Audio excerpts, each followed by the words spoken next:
পুনৰ এবাৰ স্বাগতম জনাইছোঁ মোৰ চেনেল গুড ড্ৰিমছ ব্লগলৈ। মোৰ নাম হৈছে দেৱাশিষ খনিকৰ। ৰ'দটো বহুত চোকা হৈছে। আজি মই আপোনালোকক ডিব্ৰুগড় স্থিত জগন্নাথ মন্দিৰলৈ লৈ যাম। হয়তো আপোনালোকে বহুতখিনি ভিডিঅ' দেখা পাইছে ডিব্ৰুগড় জগন্নাথ মন্দিৰটোৰ ওপৰত, কিন্তু আজি এই বিষয়টো বহুতে গুৰুত্বপূৰ্ণ হৈ আছে, কাৰণ বহুতে এটা চিক্ৰেট কথা গম নাপায়, যিটো কি আজি মই আপোনালোকক এই ভিডিঅ'টোৰ জৰিয়তে জনাম। তো ভিডিঅ'টো শেষলৈকে চাই থাকক আৰু মই গাটো ধুই লওঁগৈ। আৰু প্লিজ যদি মোৰ চেনেলটো ছাবস্ক্ৰাইব নাই কৰা, প্লিজ মোৰ চেনেলটো ছাবস্ক্ৰাইব কৰি দিয়ক।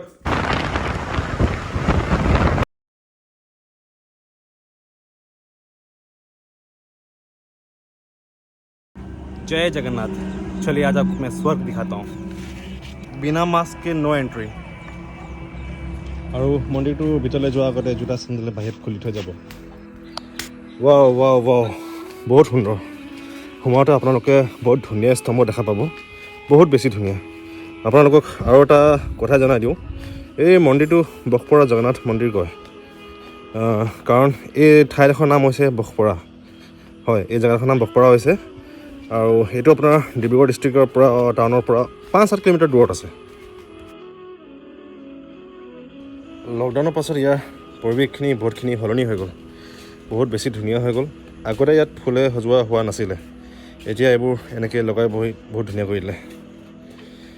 আৰু এইটোৱে হৈছে ইয়াৰ মেইন মন্দিৰ, জগন্নাথ মন্দিৰ। বলক ইয়াৰ চিৰিপাতি উঠি যাম। আজিকালিৰ দিনত এনেকুৱা কাৰিকৰী দেখা পাবলৈ নাপায় আপুনি। এই মন্দিৰটোৰ ডিজাইনবোৰ আগৰ দিনৰ মন্দিৰবোৰ নিচিনা কৰা হৈছে। চাওক এই দৃশ্যটো, চাওক কি ধুনীয়া। বৰ্তমান এইটো বহুত ইম্পৰ্টেণ্ট হৈ আছে, এইটো নহ'লে আপোনাৰ ইয়াত সোমাবলৈকে নিদিব। মাছটো লগোৱাটো বহুত জৰুৰী। চাওক কি ধুনীয়া দৃশ্য। আপোনালোকে দৃশ্যটো উপভোগ কৰক, মন্দিৰটো ভালকৈ চাওক। মই ভিতৰত পূজাৰীজনক সেৱা এটা কৰি আহোঁগৈ, ভগৱানক সেৱা এটা কৰি আহোঁগৈ, আৰু কাৰণ ভিতৰত মোবাইল নিয়া পাৰ্মিশ্যন নাই।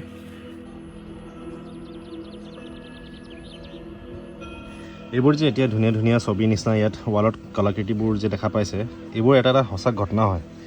মই এতিয়া কোৱা কথা উঠি অহা প্ৰজন্ম ল'ৰা ছোৱালীখিনিৰ কাৰণেহে কৈছোঁ। বহুতে হয়তো গম পায় আৰু বহুতে গম নাপায় চাগে। আমাৰ দিনত যিটো কি আমি 90s বুলি কয়, আৰু আমাতকৈ ডাঙৰ কিজনে, আমাৰ সময়ত এইবোৰ আমি ভগৱানৰ টিভি চিৰিয়েলবোৰত চাই বহুতখিনি কথা শিকিলোঁ, জানিবলৈ পালোঁ। মই আকৌ অলপ ভিডিঅ'ত লৈ লওঁ, ভিডিঅ'টোত আহিবলৈ পালে খুবেই মন মাৰ ভাব। আচ্ছা, এতিয়া যে মই আপোনালোকৰ দৃশ্যবোৰ দেখুৱাই আছোঁ, এইখিনি মন্দিৰৰ বাহিৰৰ দৃশ্য। চাওক কি ধুনীয়াকৈ বনোৱা হৈছে। এইবোৰ বাহিৰৰ ছাইডৰ পৰা ৱালত বনোৱা এইবোৰ কলাকৃতি হয়। এতিয়া মই আপোনালোকক ভিতৰৰ পৰা দেখুৱাইছোঁ, ব'লক ভিতৰলৈ।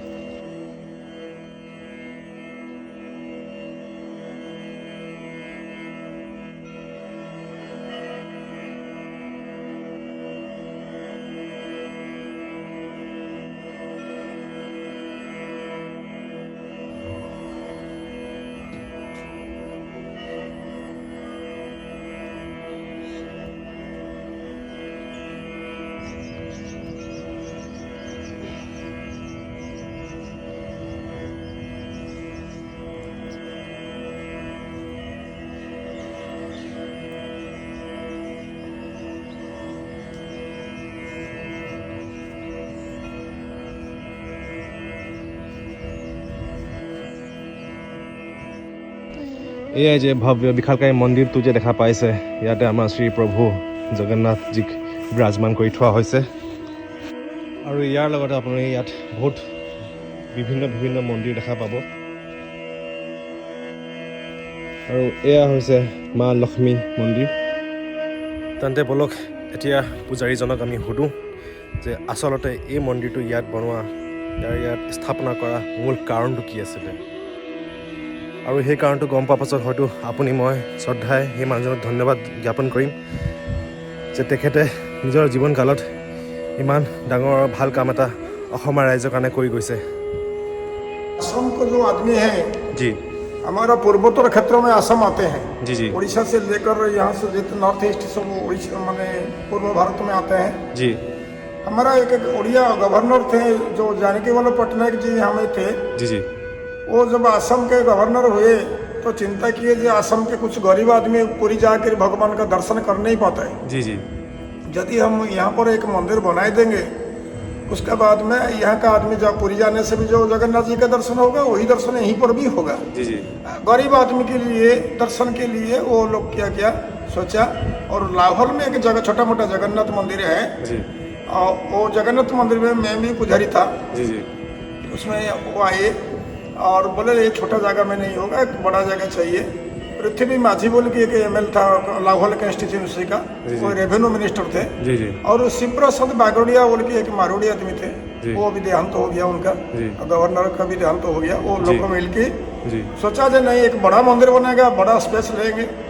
एथोवर्ल्ड कंपनी जो है जलान जी, जी जी मिस्टर जलान जी इसमें क्षेत्र में सहायता किया। जी जी वो जमीन 25 बीघा जमीन दिया। हाँ ये लोग सारे लोग मिल के एक ट्रस्ट बनाया और वो मंदिर प्रतिष्ठा करके जी। जाने वो रिटायर हो गए। हाँ हाँ रिटायर होने का 2 महीना के बाद में हट चौक में उनका देहांत हो गया। जी जी जी और ये गरीब आदमी के लिए दर्शन के लिए वो सोचा है। जी হয়, আজি মোৰ এই ভিডিঅ'টো বনোৱা মূল উদ্দেশ্যটো এইটো আছিলে আপোনালোকক জনাবলৈ। মন্দিৰটোৰ বিষয়ে বহুতে বহুত কিবা কিবি জানে, কিন্তু ইয়াৰ পিছত যিকেইজনৰ হাত আছে, ইয়াৰ এটা ভাল উদ্দেশ্য যিটো ৰাইজৰ কাৰণে অনা অসমীয়া মানুহখিনি যি কৰি গ'ল, সেইখিনি জনাবলৈহে মই আপোনালোকক এই ভিডিঅ'টো দেখুৱাইছোঁ আজি। আৰু হয়, আমি হয়তো আজি যিমানে অসমীয়া আৰু অনা অসমীয়া মানুহ লৈ কাজিয়া লাগি থাকোঁ, ৰাজনীতি বিৰাজনীতিত কামত পৰি, কিন্তু ভাল কাম কৰাজনে ভাল কাম কৰি গুচি যায় আৰু এটা স্মৃতি বনি থাকি যায়।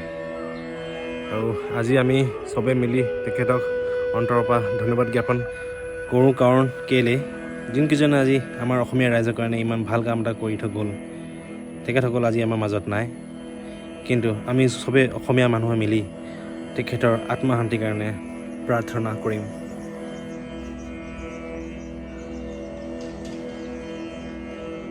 ओम हरिओम।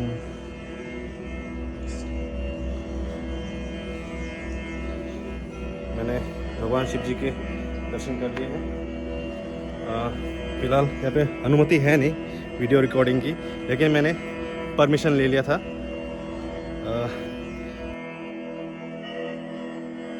तो चलिए अभी आपको मेन टॉपिक से हटकर कुछ और जानकारी दे दूँ। জানকাৰী নে অনুৰোধ কৰিছোঁ যে টুৰিষ্টবিলাক বা মানুহবিলাক যেতিয়া ইয়াত ভগৱানক দৰ্শন কৰিবলৈ আহে, তো প্লিজ চেষ্টা কৰিব যাতে এই কুৰা খেচৰা প্লাষ্টিক পলিথিন এইবোৰ যাতে লগত লৈ নাহে। আৰু যদি ইয়াত ভিতৰলৈ কিবা কাৰণত যদি অনাও হয়, ডাষ্টবিন দিয়া আছে, ডাষ্টবিনত পেলাব।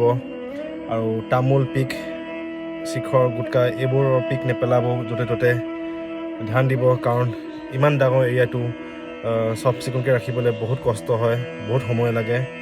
ইয়াৰ ভিতৰত অহাৰ আগত আপোনাৰ 3টা বস্তু বহুত প্ৰয়োজন। এটা মাস্ক, আপোনাৰ ভেকচিন লোৱা চাৰ্টিফিকেট, 2টা ভেকচিন লোৱা হ'ব লাগিব, প্লাছ আপোনাৰ চেনিটাইজাৰ ইউজ কৰিব লাগিব। 2014 চনতে এই মন্দিৰটো স্থাপনা হোৱাৰ পাছত আমাৰ অসমৰ বহুতখিনি মানুহৰ কাৰণে এইটো ভাল সুবিধা হৈ গ'ল যে যোনকেইজনে ভক্তি ভাৱনা ৰাখি ওড়িশা গৈ পিনে জগন্নাথ পুৰীত গৈ পিনে ভগৱানক দৰ্শন কৰেগৈ, তেতিয়া তেখেতে ইমান দূৰ যাবৰ দৰকাৰ নাই। যোনকেইজনৰ কাৰণে অলপ ফাইনেন্সিয়েল কণ্ডিশ্যনটো অলপ টান হৈ আছে, তো তেখেতসকলে ইয়াতে ভগৱানৰ দৰ্শন কৰি ল'ব পাৰিব। আৰু আজি যদি এই ভিডিঅ'টোত মোৰ জানকাৰীটো যদি ভাল পালে, দেন প্লিজ মোৰ চেনেলটো ছাবস্ক্ৰাইব কৰি এই ভিডিঅ'টো লাইক কৰি দিব। নেক্সট ভিডিঅ'ত আকৌ লগ পাম। নমস্কাৰ।